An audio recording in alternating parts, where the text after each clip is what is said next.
Boa noite a todos. Vamos dar sequência, ao nosso livro, nosso estudo, do nosso livro Os Mensageiros. E essa semana a gente vai ler o capítulo 41. Para quem lembra, semana passada a gente falou sobre a densidade dos pensamentos, como que é na crosta da terra, aqueles pensamentos, como é que fica, pesado e tudo. Eles vendo, pelo lado espiritual, a nuvem negra que fica, Então agora a gente vai ver no campo, entre as árvores. Decorridos alguns minutos, atingimos pequena propriedade rural, povoada de arvoredo acolhedor. Laranjeiras em flor perdiam-se de vista, bananeiras estendiam-se em leque, enquanto o goiabal de longe semelhava-se às manchas fortes de verdura. A relva macia convidava ao descanso, e o vento calmo passava de leve, sussurrando algumas coisas através da folhagem. Aniceto respirou a longos alços e falou. Os desencarnados, embora não se fadiguem como as criaturas terrestres, não presidem de pausa de repouso. Em geral, nossas operações à noite são ativas e laboriosas. Apenas 1/3 dos companheiros espirituais é em serviço na crosta, conserva-se atividade diurna. E notando-nos a curiosidade justa, sentenciou. Aliás, isto é razoável. O dia terrestre pertence com mais propriedade ao serviço dos espíritos encarnados. Então, assim, a maioria das tarefas são feitas mais à noite, pelos desencarnados. Mas lógico que tem os desencarnados que também trabalham durante o dia também. Então, assim, ele falando assim que não é igual os encarnados que tem a necessidade do repouso, que é repouso mais longo, Os desencarnados também necessitam de repouso, então onde eles iriam ficar para poder dar pelo menos uma pausa para poder descansar na natureza, Aliás, isso é razoável. O dia terrestre pertence com maior propriedade ao serviço do espírito encarnado. O homem deve aprender a agir, testemunhando compreensão às leis divinas.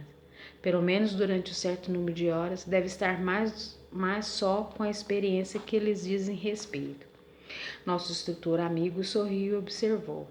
O dia e a noite constituem para o homem uma folha do livro da vida. A maior parte das vezes a criatura escreve sozinha a página diária, com a tinta dos sentimentos que lhe são próprios, nas palavras, pensamentos, intenções e atos, e no verso, isto é, na reflexão noturna, ajudando-las a retificar as lições e a acertar as experiências quanto o Senhor nos permite.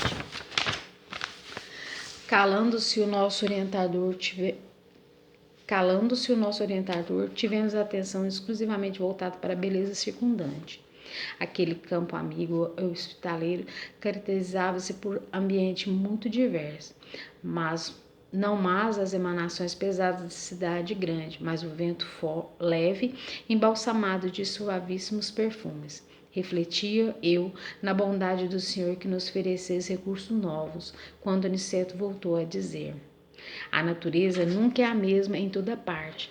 Não há duas porções de terra com climas absolutamente iguais.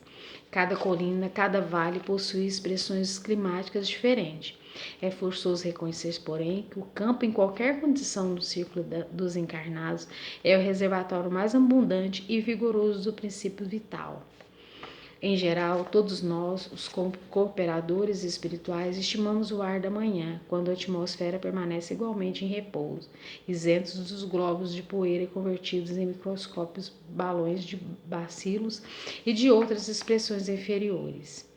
Então, assim, é interessante aqui, mostra que no clima do campo, no clima da natureza, a atmosfera é diferente, Então, assim, a gente em si, quando vai em um lugar, numa fazenda, ou vai num exemplo, vamos na Serra da Canastra, ou que seja um outro lugar que tenha natureza, a atmosfera é diferente, até mesmo quando a gente muda de cidade, até mesmo de cidade para o campo, tem uma diferença muito grande no ar, tudo se torna diferente, até mesmo de estado, e é interessante ele falando aqui, na Terra não é tudo igual, Assim, no terreno aqui, sempre tem a diferença, Entretanto, os trabalhadores de hoje não nos permitirão o descanso mais cedo.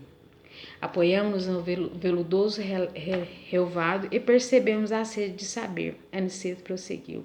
Assim que explico porque na floresta temos uma densidade forte, pela pobreza das emanações em vista da impermeabilidade aos ventos. Aí o ar costuma converter-se em elementos asfixiantes, pelo excesso de emissão de rendos inferiores da natureza. Na cidade, a atmosfera é compactada e o ar também sufoca, pela densidade mental das mais baixas aglomerações humanas. No campo, deste modo, temos o centro ideal. Então, se na Terra,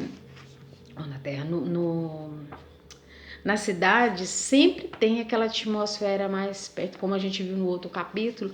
Então, assim, querendo ou não, os pensamentos, ele faz puxar cada vez mais, atrair os afins, né?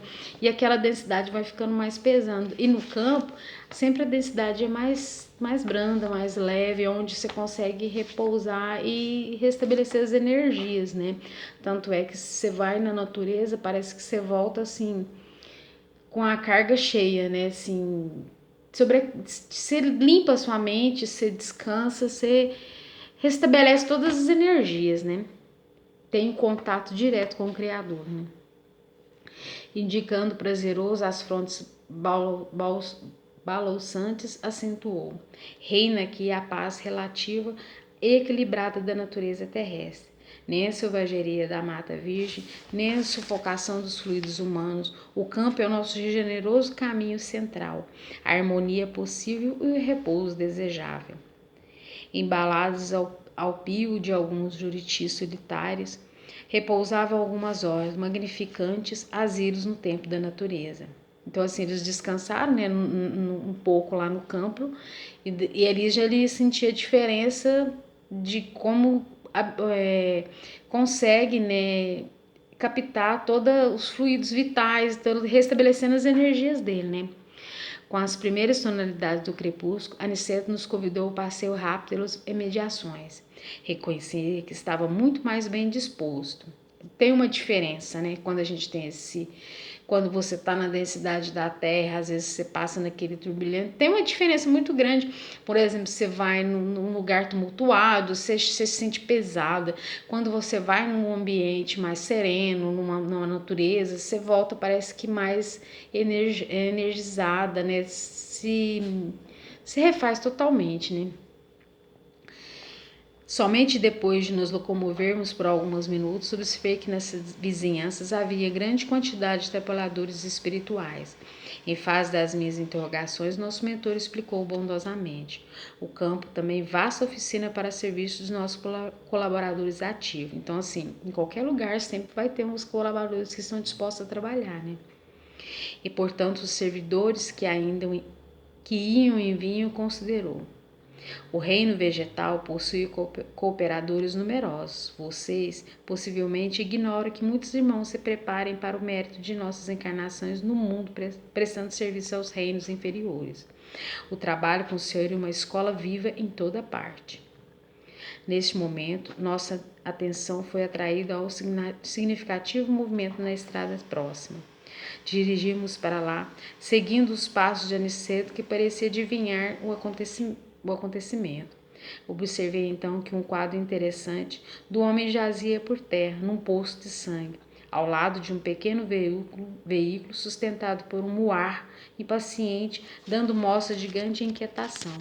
Dois companheiros encarnados prestavam socorro ao ferido, apressadamente. É preciso conduzi-lo à fazenda sem perda de tempo, dizia um deles, aflito.